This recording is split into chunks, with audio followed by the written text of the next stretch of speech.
সবাইকে স্বাগত সময়ে আপনাদের সঙ্গে আছে আমি নোভারেখা। আজকে আমরা কথা বলবো ভূমিকম্প নিয়ে।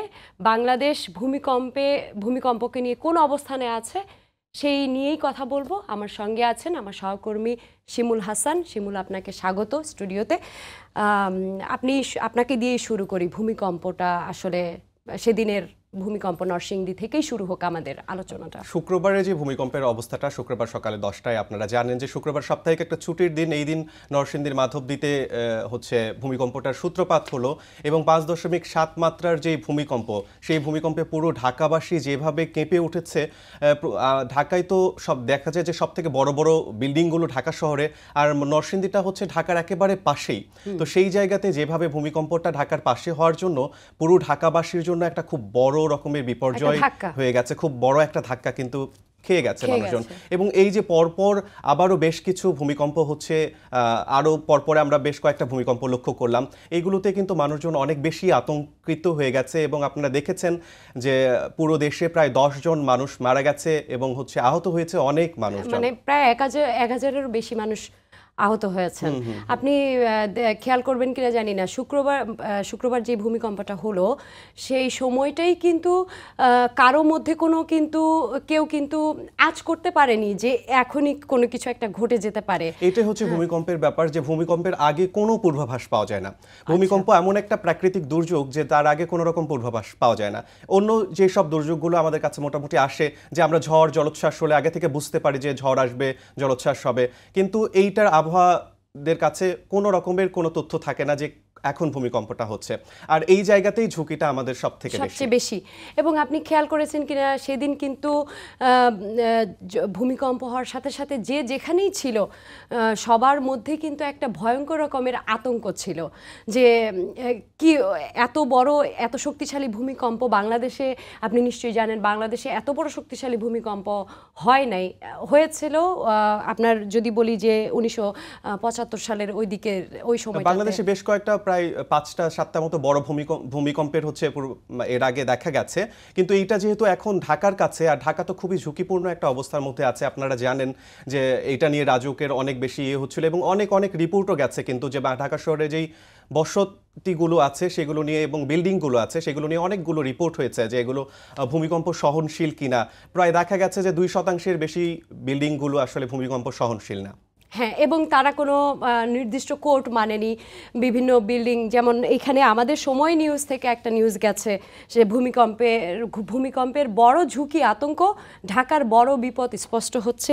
এখানে স্পষ্ট বলা আছে যে আপনার যে ঢাকায় যেসব বিল্ডিং তৈরি হয়েছে সেগুলোর কোনো নির্দেশনা অনেকেই মানেনি, এবং কোড নগরায়নের যে একটা যে নিয়ম থাকে সেগুলো অনেকেই মানছেন না এবং মানেননি। এবং দুর্ঘটনা ঘটার পরে, মানে ঘটনা ঘটানোর পরে আসলে সবাই বলে যে এটা তো আসলে নিয়ম ছিল না, বা এটা তো আসলে এরকম হবার কথা ছিল না, এটা তো এরকম ছিল না।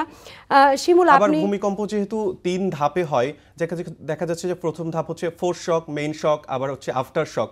তো আমাদের শুক্রবারে যে ভূমিকম্পটা হয়েছিল এবং তারপরে যে পরপর আবার 2টা ভূমিকম্প হলো, এই জন্য কিন্তু আরও বেশি মানুষজন আতঙ্কিত। কারণ গত শুক্রবারের সকালের যে ভূমিকম্পটা, সেটা কিন্তু বোঝা যাচ্ছে না।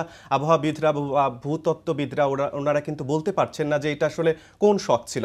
যদি এটা হচ্ছে ফোর্স শক হয় তাহলে এরপরে একটা মেইন শক আসবে, যেটা হচ্ছে আরও বড় একটা বিপর্যয়ের সংকেত দিচ্ছে।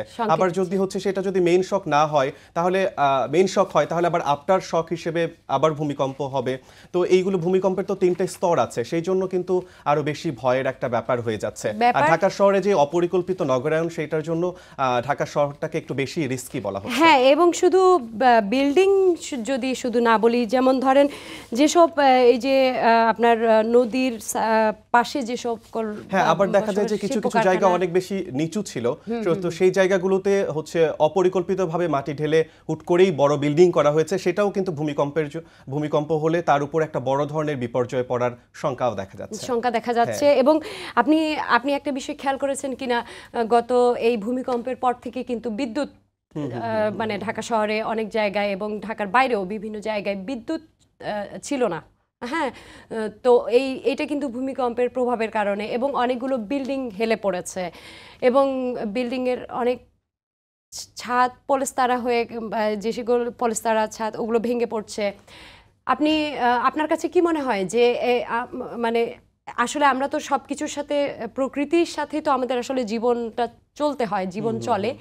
প্রকৃতির যে ভয়াল আঘাত, ভয়াল থাবা, এক্ষেত্রে যেহেতু আমাদের পূর্ব কোনো সতর্কতা থাকে না, আপনার কথা অনুযায়ী যে ভূমিকম্পের আমাদের এরকম যে আগে থেকে আমরা জেনে যাচ্ছি যে এখনই হবে, আমাদের আগেই প্রস্তুতি আছে, এরকম যেহেতু আমাদের সতর্ক সংকেত থাকে না, সেই ক্ষেত্রে দেখুন আপনি নিজেই দেখেছেন, নিজেই আপনি ওই সময় অফিসে ছিলেন, আপনি নিজেই ভূমিকম্পের ওই তীব্রতাটা অনুভব করেছেন।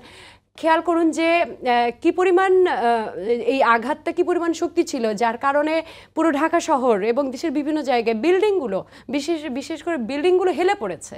এবং এটা যদি 5 থেকে 6 মাত্রায় আসতো, 6 মাত্রায় যদি এই ভূমিকম্পটা আঘাত হানতো, তাহলে কিন্তু ঢাকা একটা ভয়ঙ্কর জায়গায় বলা হচ্ছে। তো বিভিন্ন রিপোর্টে আসছে, আপনি দেখলে একটু যদি দেখেন তাহলে বুঝতে পারবেন যে ঢাকা শহরে যদি 2% ক্ষতির সম্মুখীন হয়, তাহলে ঢাকা শহরে প্রায় 1 লাখ লোক মারা যাবে এবং কয়েক লাখ বিল্ডিংও কিন্তু ধ্বংস হয়ে যাবে।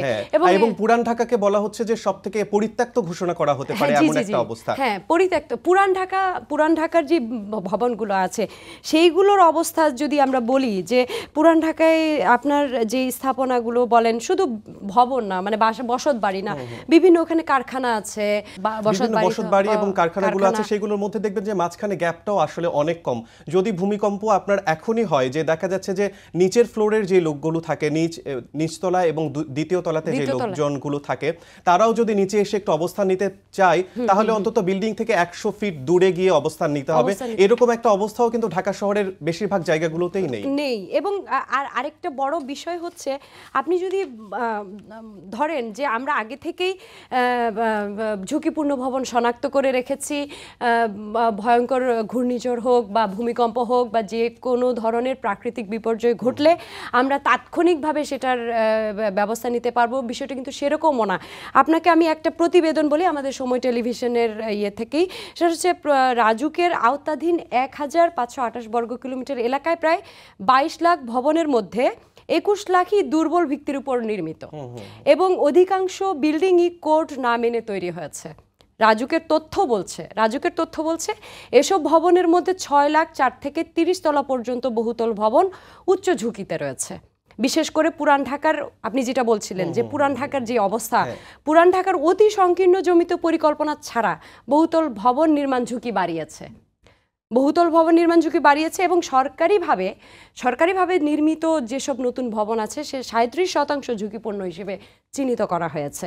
তার মানে আপনি ভাবুন, এর মধ্যে পিজি হাসপাতাল আমাদের যে ঢাকা শহরের, সেটা 17 তলা ভবন সহ শিক্ষা প্রতিষ্ঠান রয়েছে। আপনি বলুন, এই মানে আপনাকে আমি বললাম যে আমি তো দেখেন ভূমিকম্পের এই যে যখন কথাগুলো হচ্ছিল, শুরু থেকেই সেই একই কথাগুলোই হচ্ছিল যে আমরা কতটা ঝুঁকির মধ্যে আছি এবং আমাদের এই 5.7 মাত্রার যে শুক্রবারের ভূমিকম্পটা, সেটাতেই কত বেশি আমরা ভয় পেয়ে গেছি এবং আতঙ্কিত হয়ে গেছি। এবং গাজীপুরে আপনি যদি দেখেন যে পোশাক কারখানাতে আতঙ্কিত হয়ে মানুষজন নেমে আসছে, তার জন্য কিন্তু আরো অনেক বেশি ক্ষয়ক্ষতি হচ্ছে। আর এই ভূমিকম্পটার যে এটা যদি ফোর্স শক হয়, তারপরে যদি আবার হচ্ছে মেইন শকে আছে, তাহলে ভূতত্ত্ববিদরা বলছে যে এটা হচ্ছে প্রায় 7 তের বেশিও হতে পারে মাত্রাটা। তো তখন কিন্তু ঢাকা শহরটা অনেক বেশি ক্ষয়ক্ষতির সম্মুখীন হবে এবং অনেক প্রায় এই যে রাজুকের যে তথ্যগুলো দিয়েছে, এই সব বিল্ডিংগুলো কিন্তু ঝুঁকির মুখে পড়বে, এমনকি এই মারাত্মক একটা ঝুঁকির মধ্যে পড়ে যেতে পারে পুরান ঢাকার। সেখান থেকে কথা আসছিল যে পুরান ঢাকার হচ্ছে বিল্ডিংগুলো বা পুরান ঢাকাটাই একেবারে পরিত্যক্ত ঘোষণা হতে পারে। শিবুল, আমরা কালকে অফিসে আমরা সবাই আলাপ করছিলাম যে এখন পর্যন্ত যে ভূমিকম্পগুলো হয়ে গেছে সেটা তো হয়ে গেছে, কিন্তু আরও একটা আসতে চলেছে, এটা খুবই সামান্য, আরও ভয়ঙ্কর কিছু আসতে পারে। তো তার আগে আমরা সেই দিকে যাব। আমরা ভূমিকম্পের ক্ষয়ক্ষতিটা একটু দেখে নেই যে এই গত 2-3 দিনে আমাদের ভূমিকম্পের ক্ষয়ক্ষতিটা কি পরিমাণ হয়েছে। ভূমিকম্পের যে ক্ষয়ক্ষতি আমরা দেখতে পাচ্ছি যে রাজধানীতে 4 জন নিহত হয়ে গেছে, তারপরে নারায়ণগঞ্জ ও নরসিংদীতে 6 জনের মৃত্যু হয়েছে। আতঙ্কে হুড়োহুড়িতে সারা দেশে অনেক লোকজন কিন্তু আহত হয়েছে। এই যে গাজীপুরের কথাটা আসছিল যে ভূমিকম্পে কিন্তু আতঙ্কিত হয়ে গেছে, 5.7 মাত্রার ভূমিকম্পে এত বেশি লোকজন, কারখানার লোকজন আতঙ্কিত হয়ে গেল যে সেখানে কিন্তু অনেক বেশি আহত হয়ে গেল, তারপরে হচ্ছে কয়েকশো আহত এই যে আসছে সেই জায়গার ঘটনাগুলোই। তারপরে আপনি দেখছেন যে বিভিন্ন স্থানে হেলে পড়েছে কয়েকটি ভবন। আমরা দেখেছি ঢাকা শহরের কয়েকটি পুরনো ভবন এরকম করে হেলে পড়েছে। আহতদের মধ্যে সর্বোচ্চ চিকিৎসা সেবা নিশ্চিত করবে সরকার, সেইগুলো কাজ চলছে। এবং সেদিন কিন্তু এই আহতদের সর্বোচ্চ চিকিৎসা সেবা নিশ্চিত করবে সরকার, এই পয়েন্টটা ধরে যদি আমরা বলি যে সেদিন কিন্তু ঢাকায় যে সকল হাসপাতাল ছিল, হাসপাতালে কিন্তু আহতদের ভিড় ছিল অনেক বেশি, এবং এই যে রোগীরা হাসপাতালে তাদেরকে নেওয়া হয়েছিল তারা কিন্তু বেশিরভাগই ভূমিকম্পের কবলে পড়ে তারা কিন্তু অনেকটা আতঙ্কিত হয়ে ভয়ে হুড়োহুড়ি করে দৌড়তে গিয়ে চাপা পড়ে আতঙ্কে অনেকে প্যানিক অ্যাটাক হয়েছে। আপনি নিশ্চয়ই জানেন যে এরকম তারা অনেকে প্যানিক অ্যাটাক ভূমিকম্পের সময় হয়ে হাসপাতালে ভর্তি হয়েছেন। আপনি নিজেও দেখেছেন যে হাসপাতালের অবস্থাটা কেমন ছিল, হাসপাতালের চিত্রটা কেমন ছিল, আহতের সংখ্যাটা বাড়ছিল, শিশুও ছিল। বেশি ক্ষতিগ্রস্ত হয়েছে যারা হৃদরোগে আক্রান্ত, তারা অনেক বেশি অ্যাটাক করে ফেলেছে। এবং আপনারা জানেন যে গাজীপুরের কথাটা বারবার আসছে এই জন্য যে ওখানে কারখানা যেহেতু বেশি, এবং কারখানাগুলোতে আর যেহেতু আমরা ভূমিকম্পে কোনো রকমের আগাম কোনো প্রস্তুতি নিতে পারি না, এবং সেই দিনের ভূমিকম্পটা একেবারেই অনাকাঙ্ক্ষিত, আমরা কোনো রকমের প্রস্তুতি ছিলাম না। আর শুক্রবারের দিন হয় মোটামুটি, তারপরেও বেশিরভাগ লোকজনই বাড়িতেই ছিলেন। আর ভূমিকম্পে এই একটা অবস্থা, যখন ভূমিকম্পটা হবে যেহেতু আমাদের অগ্রিম কোনো রকম সতর্কতা কিচ্ছু নাই, সেহেতু আমাদেরকে ঠান্ডা থাকতে হবে, কুল থাকতে হবে। এবং যেহেতু এখন আবার আপনার শকে অনেকগুলো ভূমিকম্পের আমরা পূর্বাভাস পাচ্ছি, সেহেতু যদি আমরা বাসার কাছে বা হাতের কাছাকাছি আর কি যদি হেলমেট রাখি, তারপরে হেলমেট রাখি, বা ধরেন যে কিছু জিনিসপত্র যদি রাখি বা একটু যদি সতর্ক থাকি, তাহলে অনেকটা এড়ানো সম্ভব হবে কিছুটা।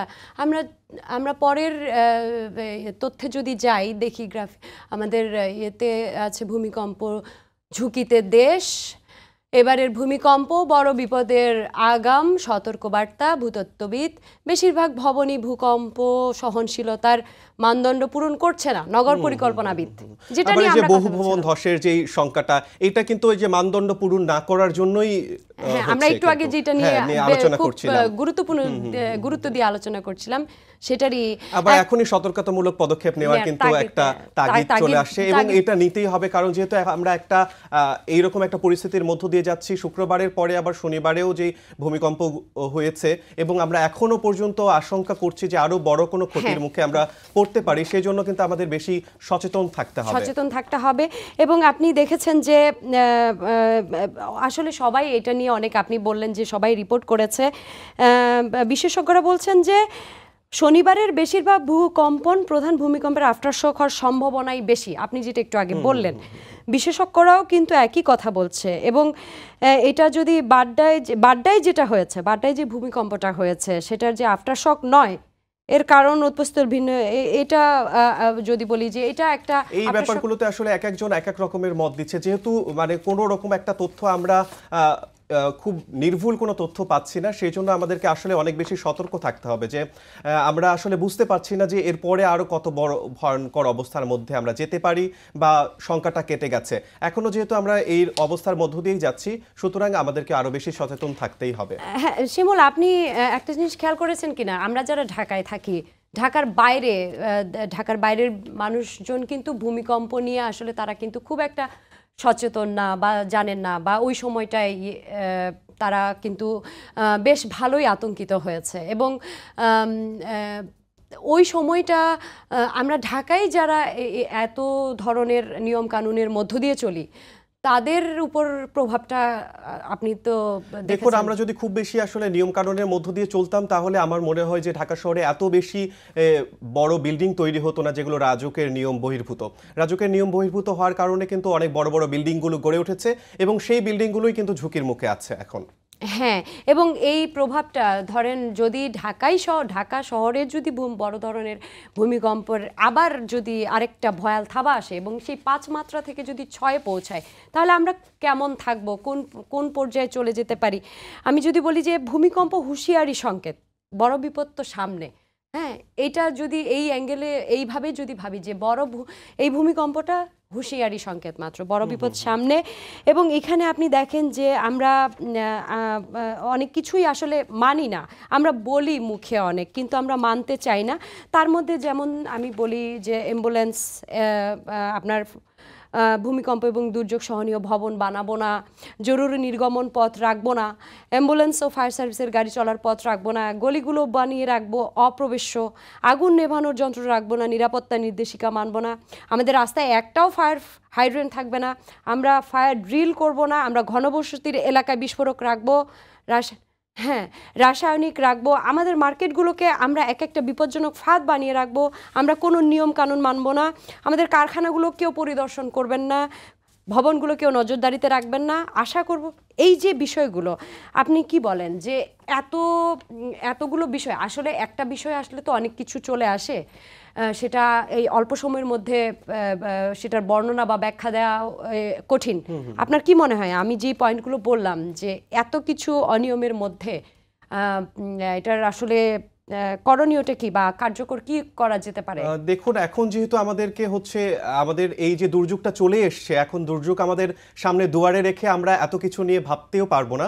আমার মনে হয় যে এখন এই দুর্যোগটা যেহেতু চলে আসছে, সেহেতু আমাদেরকে সচেতন হতে হবে যে কিভাবে এখন এই দুর্যোগটাকে প্রতিহত করা যায়, এবং যখন আপনি এই মুহূর্তটাকে সামলে নিতে পারবেন, তখন পরবর্তীতে গিয়ে আবার নতুন করে সব আমাদের এই যে ভাবনাগুলোর কথা আসছে সেগুলো আমাদেরকে ভাবতে হবে। কিন্তু সামনে যেহেতু দুর্যোগ চলে আসছে, সেহেতু আমাদেরকে সচেতন হতে হবে যাতে করে আমাদের একটু হলেও ক্ষয়ক্ষতির পরিমাণ হয়। যে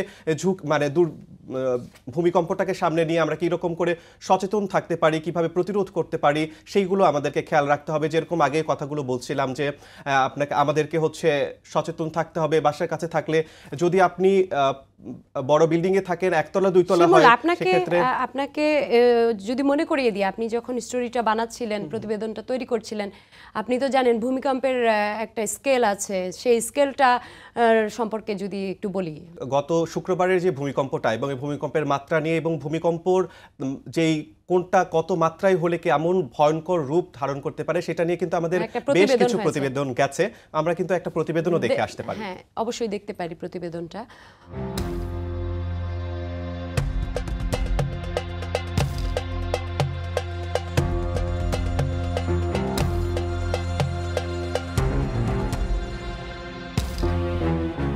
প্রকৃতির এক ভয়াল রূপ ভূমিকম্প।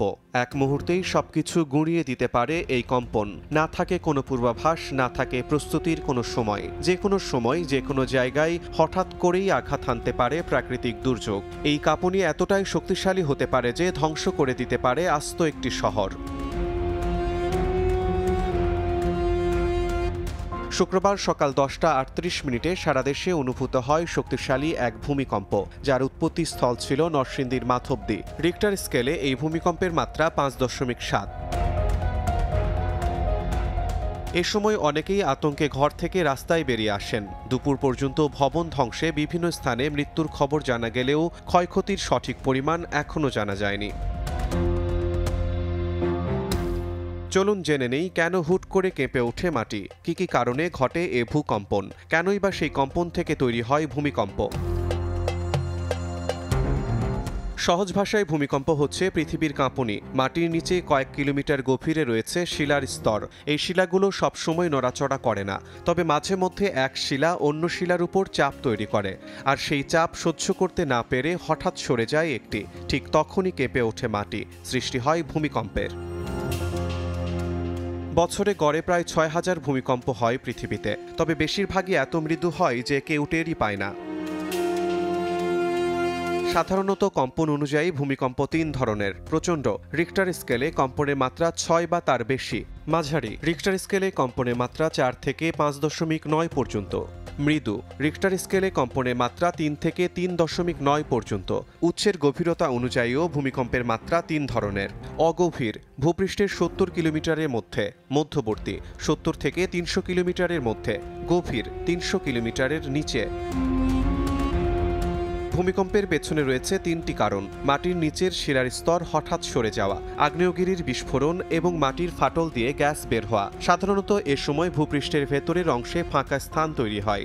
সেই ফাঁকা স্থানে পৃথিবীর উপরের তল দেবে গিয়ে ভারসাম্য বজায় রাখে। এ কারণেই ভূপৃষ্ঠে প্রবল কম্পন অনুভূত হয়। ভূমিকম্পের স্থায়িত্ব হয় মাত্র কয়েক সেকেন্ড, কিন্তু এই কয়েক সেকেন্ডের মধ্যেই হয়ে যায় ব্যাপক ক্ষয়ক্ষতি। ভূমিকম্পের মাত্রা অনুযায়ী ব্যাপক প্রাণহানির সম্ভাবনাও তৈরি হয়। ইতিহাস থেকে জানা যায় বিভিন্ন সময়ে লাখ লাখ মানুষের প্রাণ কেড়ে নিয়েছে ভূমিকম্প। বাংলাদেশের ভৌগোলিক অবস্থান তিনটি বড় টেকটনিক প্লেটের সংযোগস্থলে। ভারতীয় প্লেট, ইউরেশীয় প্লেট ও বার্মা মাইক্রোপ্লেট। এই তিন প্লেটের ঠেলাঠেলি, চাপ আর সংঘর্ষের কারণে বরাবরই দেশটি রয়েছে ভূমিকম্পের উচ্চ ঝুঁকিতে, বিশেষ করে মধুপুর ফল্ট, ডাউকি ফল্ট এবং চট্টগ্রাম অঞ্চলে। রাজধানী অঞ্চলও যে বিশেষ সুবিধায় রয়েছে তা নয়। বিশেষজ্ঞের মতে, যদি ঢাকা শহরে 7 মাত্রার ভূমিকম্প হয় তাহলে পুরান ঢাকার 60 থেকে 70% ভবন ভেঙে পড়তে পারে। নতুন ঢাকার ঝুঁকি কম হলেও পুরনো ভবন, অপরিকল্পিত নগরায়ন এবং দুর্বল নির্মাণ সব মিলিয়ে ভয়াবহ ক্ষতির আশঙ্কা রয়েছে। এক পরিসংখ্যানে দেখা যায়, মাত্র 1% ভবন ভাঙলেই মানুষের মৃত্যু ছড়িয়ে যেতে পারে 3 লাখে। আর্থিক ক্ষতির পরিমাণ হবে কোটি কোটি টাকা। শিমুল হোসেন, সময় সংবাদ। শিমুল, আপনার প্রতিবেদনটা আমরা দেখলাম। এবার আমরা জানবো ভূমিকম্প হলে ওই সময় আমাদের আসলে তাৎক্ষণিক করণীয়টা কি।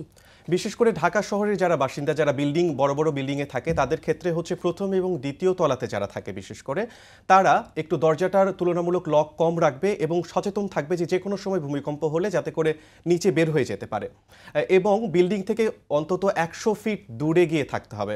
আর যারা একটু উঁচুতে থাকে তাদের ক্ষেত্রে তারাও সেম কাজটা করবে এবং তারা কোনো একটা বিমের সাইটে থাকবে এবং পিলারের সাইডে থাকবে, এবং সাথে যদি একটা বাঁশি থাকে, বাঁশি থাকলে একটু কথা কম বলে যদি বাঁশিতে পরপর 3 বার করে ফোঁ দেয় তাহলে আসলে বাইরে থেকে রেস্কিউ করাটা তাদের সুবিধা হবে। আরেকটা ব্যাপার যদি বলি, যে মাথার কাছে একটু, হাতের কাছে হেলমেট রাখা বা বালতি যদি থাকে স্টিলের, যাতে করে মাথাটা একটু কোনোভাবে আগলায় রাখতে পারে, এরকম একটু প্রস্তুতি নিয়ে রাখা। আমরা অফিসে যেমন তাড়াহুড়ো করে লিফটে উঠবো না, তাড়াহুড়ো করে লিফটে উঠবো না বা তাড়াহুড়ো করে সিঁড়ি দিয়ে নামতেও যাব না, কারণ আমরা ভূমিকম্প হয়তো হলে কতক্ষণ স্থায়ী হবে, খুব বেশিক্ষণ তো হবে না।